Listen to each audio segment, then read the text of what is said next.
Hello friends, I'm Sumit. In this video, uh, I'm going to discuss about the uh, Indian currency exchange rate, which has reached the 79 mark, 79 rupees per dollar mark for the first time ever. It is a historical low. Yesterday, our Indian currency exchange rate has fell to as low as 79 rupees per dollar. So I'm going to talk about the three four important reasons behind this of continuous free fall of Indian currency. Well, in one of my previous videos, I have talked at length. I have discussed at length about the U.S. federal tapering, which is nothing but the reversal of long, easy monetary policy U.S. Federal Reserve was following. So, U.S. Federal Reserve is the central bank of USA. Like in our case, it is the Reserve Bank of India. In USA, uh, Federal Reserve is the central bank of USA, which sets the benchmark rates every now and then to bring the stability in the economy, in the financial markets, right? So the major reason is that USA Federal Reserve has started increasing the benchmark rates. Why? Because the inflation in US economy has reached its 4 decades high level. So their inflation, this the inflation prevailing inflation USA has not been seen before in last 4 decades. So to basically to rein in the inflation, money supply needs to be reduced, right? Because if more money supply will be there, people will be purchasing more goods because they have more money in their hands, in their pockets. So they are attempting to reduce the money supply so that demand for the goods will be less and consequently price will come down. So to curtail the inflation, they are raising the interest rate, and we all are living in globalized setup. So okay, so it becomes very important to look at the to look at to basically look at things from a wider perspective. So we need to look at what's happening in overseas territories, in countries like USA, other members of European Union, what they are doing. I mean, what monetary policies they are adopting as of now. So foreign portfolio investors are uh, you know are as we say, they are flighting off towards the overseas territories like USA. So that's why we are witnessing capital outflow. So when capital outflow would take place, what does it mean?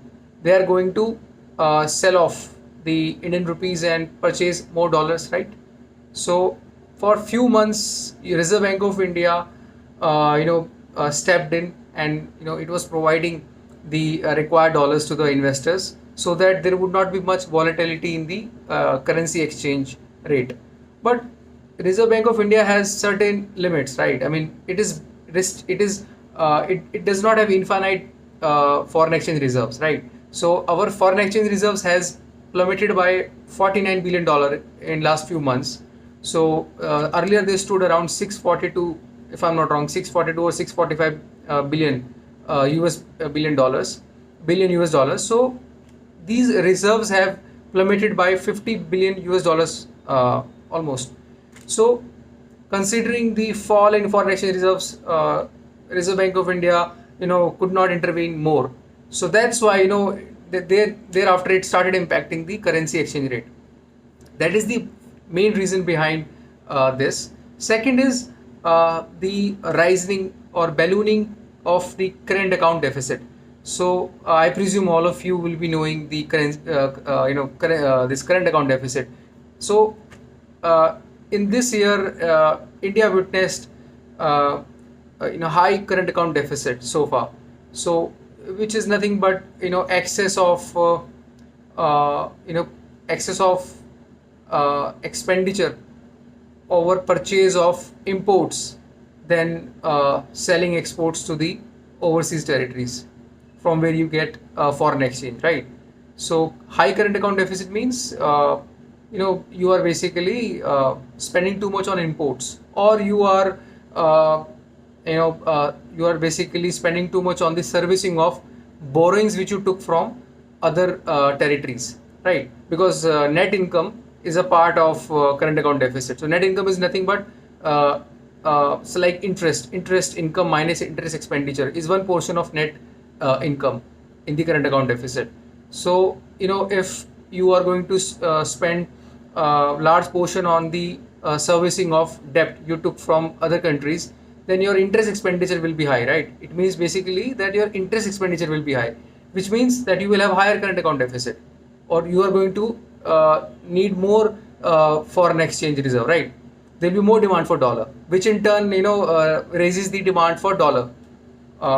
Okay, so and that is going to appreciate the US currency and depreciate our currency. So second reason is the rise in the current account deficit. And third, I mean, these are the two main important reasons. India is also, I mean, India doesn't produce gold in large numbers. It produces negligible amount of gold, but it is the second largest purchaser of gold, second largest importer of gold in the world. So Indian government has rightly increased the import duty on gold from 10.75% to 15%, so as to curb the imports and reduce this free fall of Indian currency, right? So that's one thing. Government has also increased the cess on the export of certain fuels. See, India does not produce crude oil much. It imports crude oil, but India is one of the largest exporter of fuels. I mean, from crude oil we process fuels like gasoline, diesel, right? So India is has enhanced the cess on export of certain fuels. Uh, so that can be can be seen as one of the remedial measures government has taken. So these two were the important reasons. Okay. I hope you found this video informative. I deliberately kept this video as short due to paucity of time. So thank you so much for your time.